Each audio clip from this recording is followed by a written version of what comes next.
Okay, today we are looking at right angle triangle trigonometry, bit of a revision lesson today.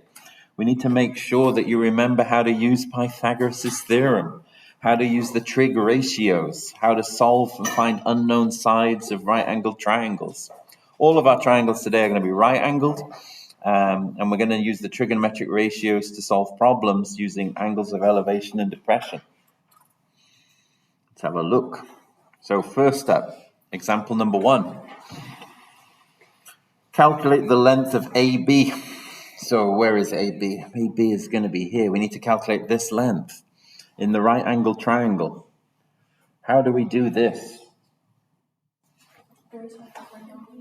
Sorry, let me take some. Go on. How? There's also this A2 equals to B2 plus C2. Right. So we are talking about Pythagoras' theorem. If triangle ABC is right angled and C equals 90 degrees, then C squared equals A squared plus B squared, and vice versa on this one. So we've got our sides of the triangle here. This is going to be C, this one's going to be A, and this one's going to be B. We can pop them in. We get 15 squared equals A squared plus B squared. Oh, not B squared, plus 7 squared. Let's put that into our calculator. You can solve it any way you wish. You can end solve this one because we only want one solution. We want the positive solution to that. So I'm just gonna do like my students do and end solve it. No, it's silly. I can't do that. Sorry. Square root. So I'm just going to rearrange it. A is equal to the square root of 15 squared minus 7 squared. No. 15 squared minus 7 squared. And I get 4 root 11, which is 13.3 centimeters. You can answer in exact form in IB, so this is acceptable in IB. You can have any number of decimal places as long as it's 3 significant figures or more and you have rounded correctly. If you don't, as long as you round correctly, any decimal expansion of 3 significant figures or more will be accepted, or any exact answer. The exact answer here is 4 root 11. The calculator should give you that one. And you can answer as 13.3. It's nice to get a feeling for the number because you're looking in this problem that it's going to be less than 15. Otherwise, you've made a mistake. So get used to just sort of seeing the decimal number, think, okay, it should be about 13 on this one. Getting a feeling for what the numbers look like. All right. Determine whether or not this is a right angle triangle. So wait a minute. When I went back here and I wrote Pythagoras' theorem up, I didn't write Pythagoras' theorem simply as this. There's more to it. There's if the triangle is a right angle triangle where C is 90 degrees, then it implies, or it's equivalent to, C squared equals A squared plus B squared. So we can use this statement backwards. If A squared plus B squared equals C squared, it implies the triangle is right. So we have a little bit of reasoning to do on this one. So which one is the longest? Well, we can say that 9 is longer than 8, which is longer than 6. So 9 is the longest one. Akmal, how are we getting on? So that means we want to say we want to test is A squared plus B squared equal to C squared. Now our left-hand side is A squared plus B squared, which equals 8 squared plus 6 squared. What does that equal on your calculator?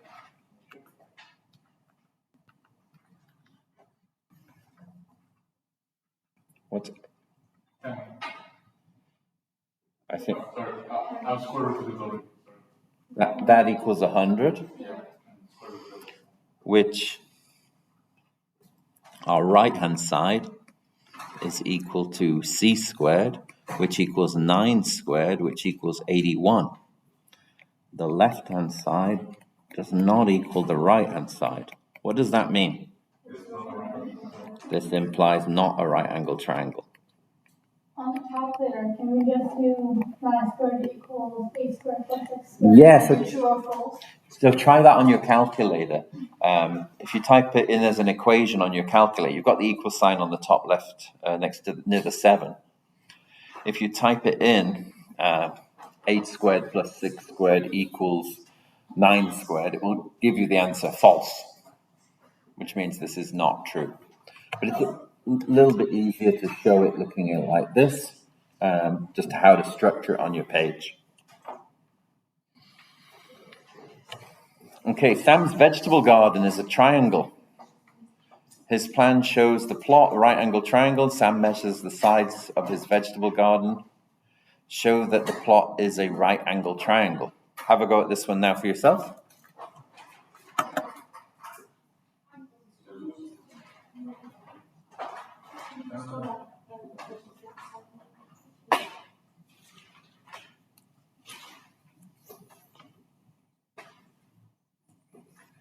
Sorry, can we move on to the question now, Maria?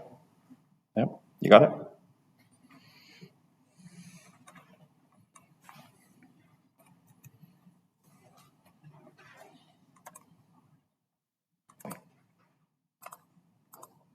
Okay, so here we see our solution. First, we reason, which is the hypotenuse. We type the equation into our calculator, 144 squared plus 17 squared plus 145 equals 145 squared. This is true, which implies it's a right angle triangle. All right, so onto some triangle trigonometry. One of the tricky things with the right angle triangles is naming the sides. So we have a name for the longest side. The longest side is always called the hypotenuse, and this is the one that's opposite the right angle. But when it comes to naming the other two sides, it's a little trickier. What we have to do is we have to have a reference angle. So we start by deciding which angle that's not 90 will be our reference angle. We tend to use the name theta for that one and the Greek letter theta. So then the adjacent touches that angle. We can see here that the adjacent is touching the angle. The opposite is the only side that doesn't touch it. So the opposite is the only side that doesn't touch the angle. Have a go at labeling these three triangles: hypotenuse, adjacent, and opposite. 2 minutes for that.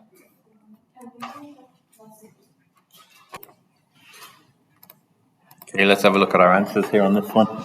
So hypotenuse is the easy one to spot. This one's the hypotenuse. When it comes to your angle here, theta, that makes this one the adjacent, this one the opposite.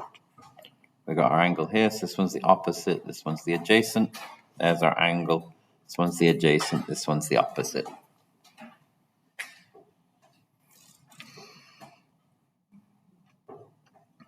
So we do have these descriptions for, hopefully you've come across with your teacher before, the acronym SOHCAHTOA. We try and remember this acronym. When it comes to writing these up, write them like this: SOHCAHTOA.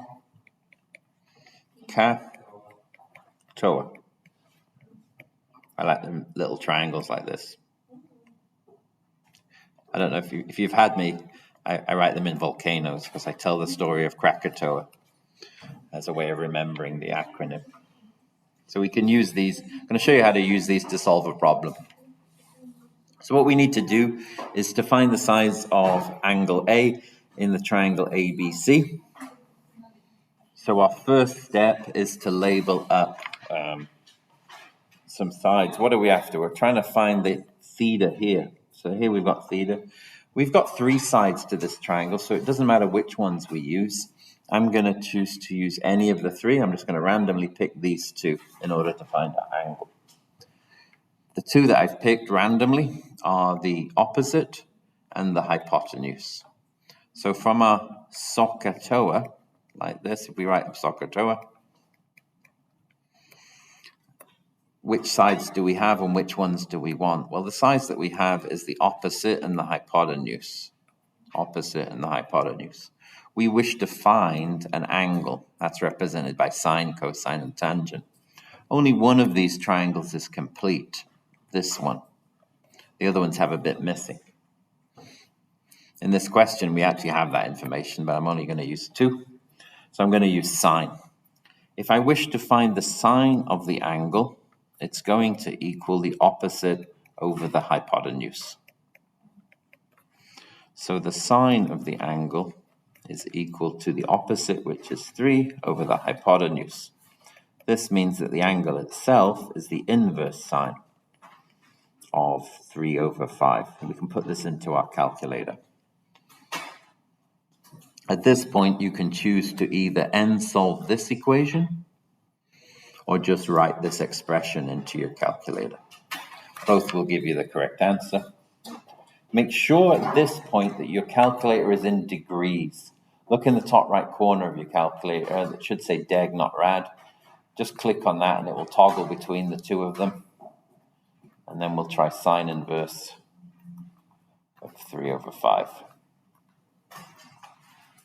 Maybe a control enter if it gives you an exact value. Yeah. Of course. Yeah. So what value do we get for value do we get for theta? Let's have somebody on the left hand side. What value do we get for theta?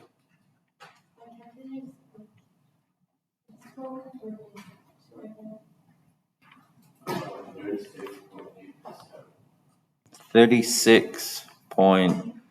significant figures? Yeah, that's 3 significant figures. I believe that's 4 significant figures. Oh, 36.9. 36.9. Okay. So how do you change it to degree? Let me show you a quick way. Bring it up. All right, let's have a look at the next question.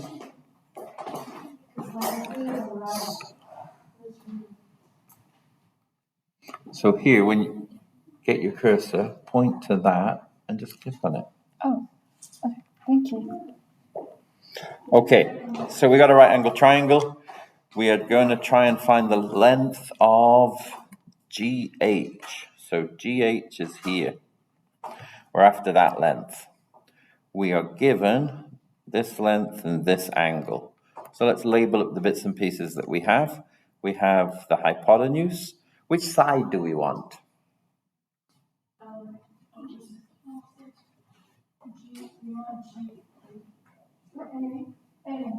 Adjacent, not adjacent. Is it the opposite or the adjacent that I've labeled pink? Ray? No, it's the opposite. That's the opposite. Ray? The pink side. Opposite or adjacent? To the marked angle. Ray says it's adjacent. He's correct. So we've got the marked angle 52. So it's crucially important that you get this right, that you can tell whether that's the adjacent or the opposite. Without that, this whole topic, you can't have any success in it at all. You'll get everything wrong. So we write up our SOHCAHTOA. SOHCAHTOA. We're given an angle. So we're given the sine, the cosine, and the tangent of the angle. We're given the hypotenuse. We are after the adjacent. Which of these triangles is complete? The cosine, the cosine one. So also, when I wrote it up like this, if we're after the adjacent, that means these two multiplied by each other will give us the answer. So we can say that the adjacent is equal to the cosine of theta times the hypotenuse. So I would write it as the hypotenuse first times the cosine of 52 degrees. Put this into your calculator. What do we get?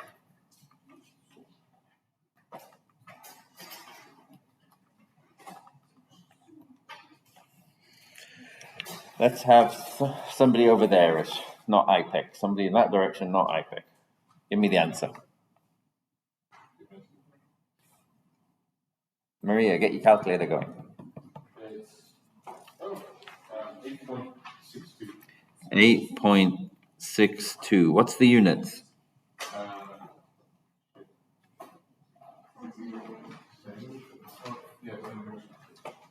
Centimeters. Centimeters. Whoever said degrees, try and pray that the hole will open up below you and you will disappear into it. All right. Emma is standing in front of a big tree. Looks very small to me. She measures her distance from the tree as AB equals 15. So we got a 15 here. She also measures 40 degrees. That's here. Our angle of elevation. Find the length of BC. So we're after this length here.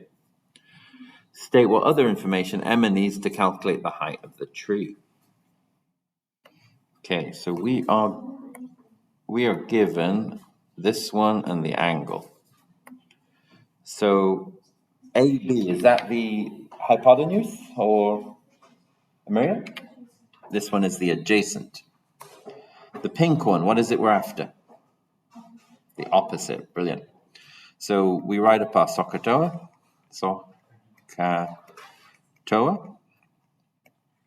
We're given an angle, so that means we have the sine, the cosine, and the tangent.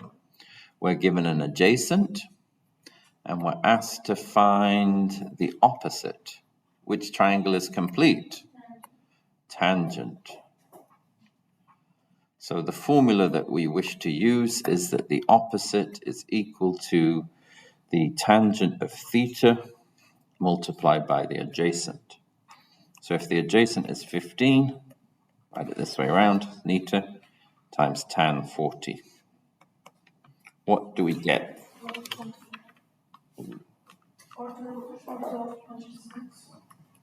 It can't be or, you only give one answer.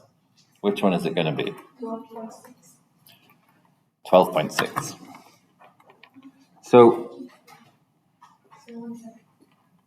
12.6.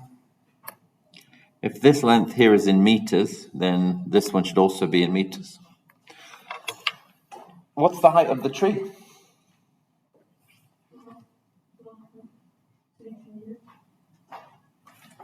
Nope.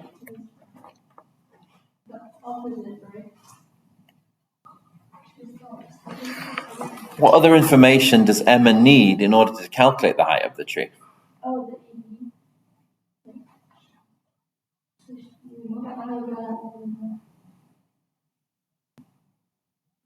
Zoe.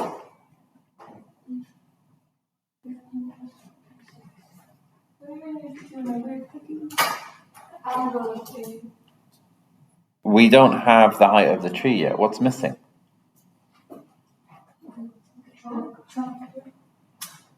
What is that height? What information is missing that's really obvious?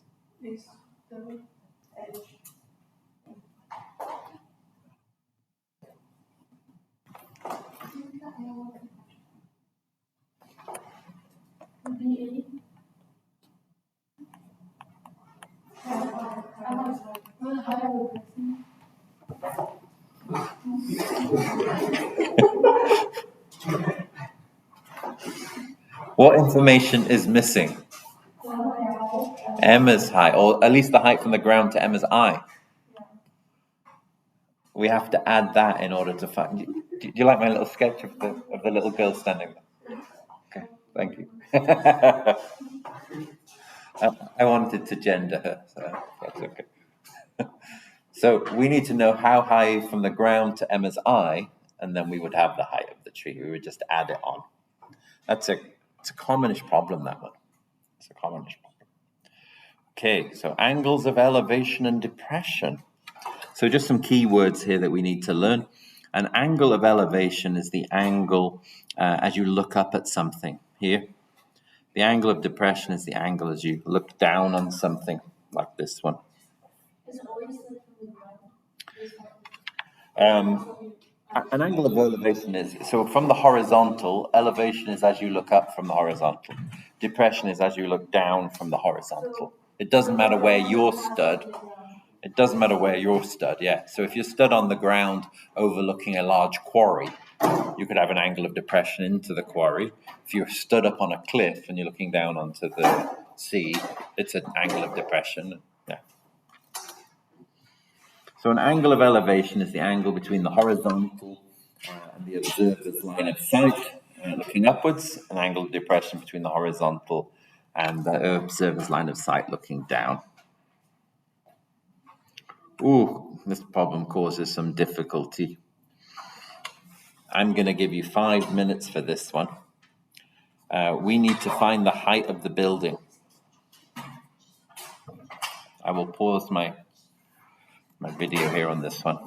This one takes a while. All right.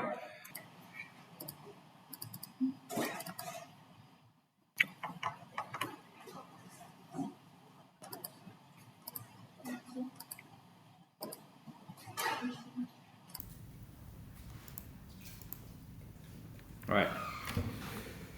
So from his studio at point B, which is 6.5 above the ground, Tom Kit views the top of the building opposite on the other side of the street and the angles of elevation and depression.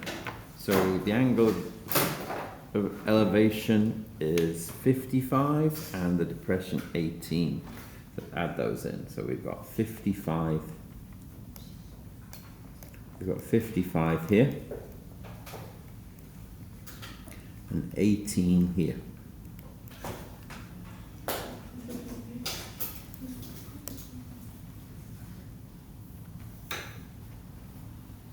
So there. Find the height of the building. So firstly, we need to figure out, we've got this length here, which is 6.5. With the angle of depression, this line here is parallel to that line there. So this angle here is also going to be 18 degrees. So this angle here is also going to be 18 degrees because these are alternate angles of a traversal of a parallel line. So we're going to start off by finding ED. We could also find it here as well, because we also know that this is going to be 6.5 because of the parallel lines. So let's start off by finding ED. I'm going to do it in this triangle here. I'm going to look at this triangle here first.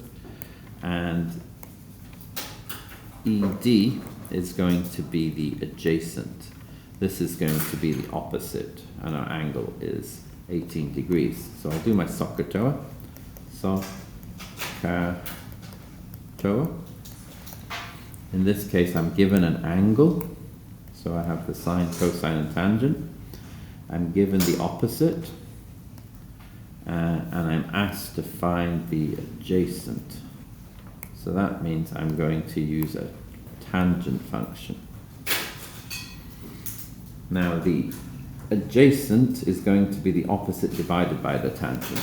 So that means that the adjacent, ED, is going to be the opposite, 6.5, divided by the tangent of 18. Pop that into my calculator. What do I get? Just switch on. So I get 6.5 divided by 20. Sorry. Yeah, Let me take mine. 20 exact, yeah. So 20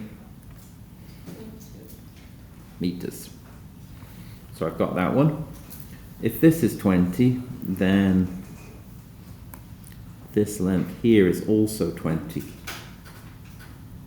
So now I have an angle in this triangle as well, which is this angle here, and the one that I'm after is the one over here. I need to find this one. So this one over here is going to be the opposite. This one here is going to be the adjacent.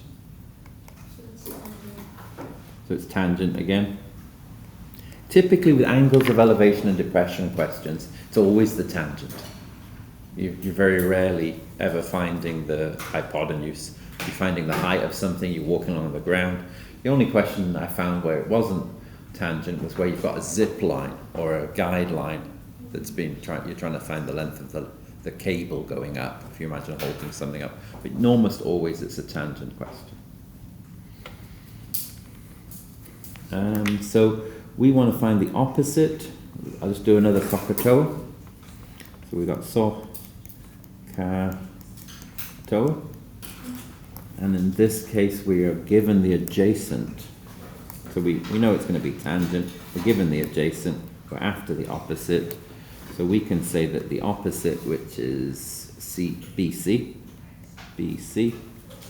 is equal to the adjacent, sorry.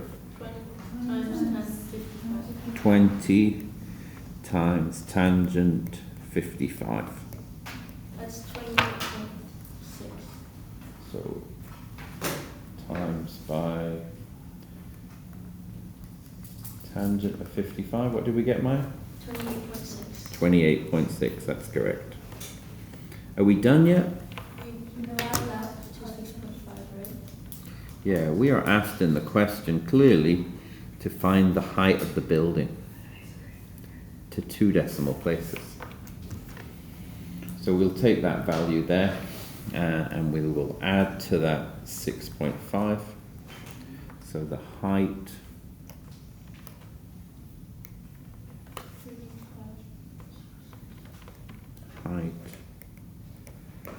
equals 6.50 plus 28.6. Got the exact value on my calculator. I'm going to need to change my settings so I get 2 decimal places.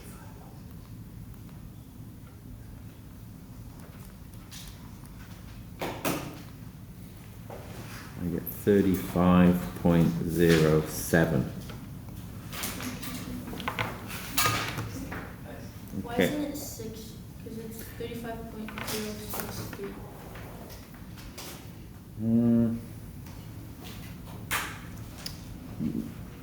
So you would get 35.1 to 3 significant figures. It's to do with the rounding, because you're not using 28.6. I'm using 28.57. Oh, I used 28.56 to Yeah, I'm using the exact value all the way through. So I'm using 28.57000154 and so on, the exact values. So make sure you always carry exact values from one step to the next, that you don't write the numbers down, you just carry them forward on your calculator.